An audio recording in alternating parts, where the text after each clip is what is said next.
சங்கத்துல மேல எழுந்த வாரியா சொல்லியிருக்கேன். எனக்கு அவ்வளவுதான் தெரியும். அதுக்கு மேல கீழே தீபிக்க நியாயபோதினி இதெல்லாம் சொன்னோம்னா அதெல்லாம் ரொம்ப பெரிய விஷயம். அதெல்லாம் எனக்கு தெரிஞ்ச வரைக்கும் சொல்லியிருக்கேன். உங்களுக்கும் புரிஞ்சிருக்குன்னு நினைச்சுட்டு இருக்கேன். இதுக்கு அடுத்தாப்புல நமக்கு பிரத்யக்ஷகண்டம் தான் கொஞ்சம் பெருசு.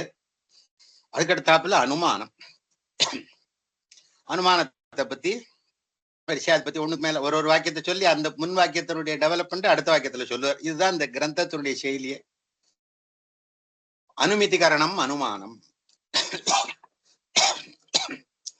இப்போ மா அப்படின்னா புத்தின்னு சொன்னேன். பிரமா அப்படின்னா நேர புத்தியில விஷயம் ஆறதுனால அதுக்கு பிரமா அப்படின்னு சொன்னோம். அந்த பிரமாகரணம் பிரத்யக்ஷம் பிரமாணம் அப்படின்னு சொன்னோம். அந்த பிரமாணம்ங்கிறது பிரத்யக்ஷ அனுமான சப்தம் இந்த மூணுத்துக்கு காமனான ஒரு சப்தம். இது பேரு. அதனால பிரத்யக்ஷத்தினாலேயோ அனுமானத்தினாலேயோ உபமானத்தினாலேயோ சப்தத்தினாலேயோ. இப்ப சப்தங்கிறது காதால கேட்டது பிரத்யக்ஷமாகுமான்னா பிரத்யக்ஷங்கிற சப்தத்துக்கு என்ன அர்த்தம்னா அக்ஷ்ணஹா பிரதி பிரத்யக்ஷங்கிறதான சப்தம். ஆனால் காதால கேட்கறதுக்கு பிரத்யக்ஷங்கிற சப்தத்தை யூஸ் பண்ணலாமான்னு கேட்டோமானாக்க அது ஸ்ருதி பிரத்யக்ஷம்னு சொல்றதத்த. அதாவது கண்ணுக்கு நேர விஷயம் இல்லை. கண்ணுங்கிறது ஒரு இந்திரியம், ஞானேந்திரியம். அதே மாதிரி காதுங்கிறது ஒரு இந்திரியம். அது என்னன்னா அதுவும் ஞானத்துக்கு ஞானகரணமான இந்திரியம். இது அதனால அதுக்கு வெளியேறதுனால அதுக்கு பேர் சப்த பிரத்யக்ஷம்னு சொல்றது. அத அந்த பிரத்யக்ஷங்கிற சப்தத்தை அந்த இடத்துல அக்ஷிங்கிற சப்த கண்ணுங்கிறத எடுத்துக்காபதி ஒன் ஆஃப் அமங் த பிரமாணம்ங்கிற கணக்குல எடுத்துக்கிட்டு அந்த இடத்துல சப்த பிரத்யக்ஷம்னு நம்ம சொல்லணும். இப்ப நம்ம பிரகிருதத்துல அனுமதிகரணம் அனுமானம். அனுமதினா என்னன்னா ஏற்கனவே புத்தியில மானா புத்தின்னு சொன்னோம். அனுமா என்ன அனுமாங்கிறது அனுமி. அனுமானா என்னன்னா ஏற்கனவே புத்தியில ஏதோ விஷயம் பட்டிருக்கு. அந்த பட்டதை பத்தி அதனுடைய பேஸ் அத பேஸா வச்சுக்கிண்டு மனசுல இன்னும் சிலதெல்லாம் நமக்கு ஸ்புரிக்கிறதோ இல்லையோ.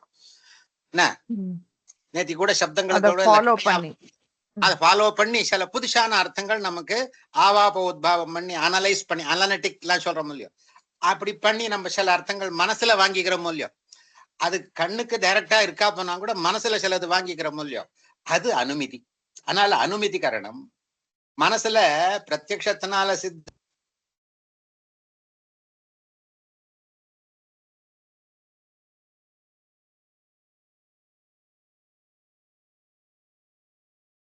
ஹலோ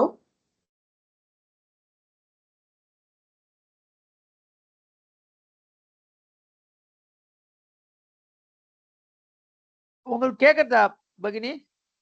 இல்ல சார் ஹோல்ட்ல இருக்கு. ஹோல்ட்ல இருக்கு சாரோட ஹோல்ட்ல இல்ல. அவர் அது கவனிக்கிற போல இருக்கு. அவர் சொல்லிட்டு போறா.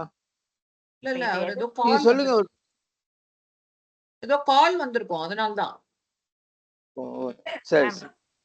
இது எது நடத்துறாங்க? இப்போ எந்த பேஜ் நடத்துறாங்க?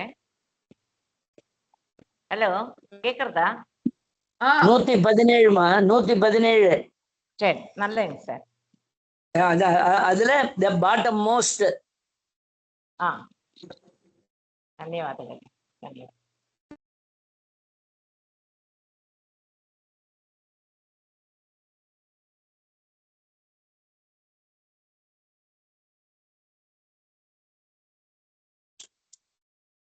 இது தர்க்கசாஸ்திரம் தானே? ஆமா ஆமா. சரி.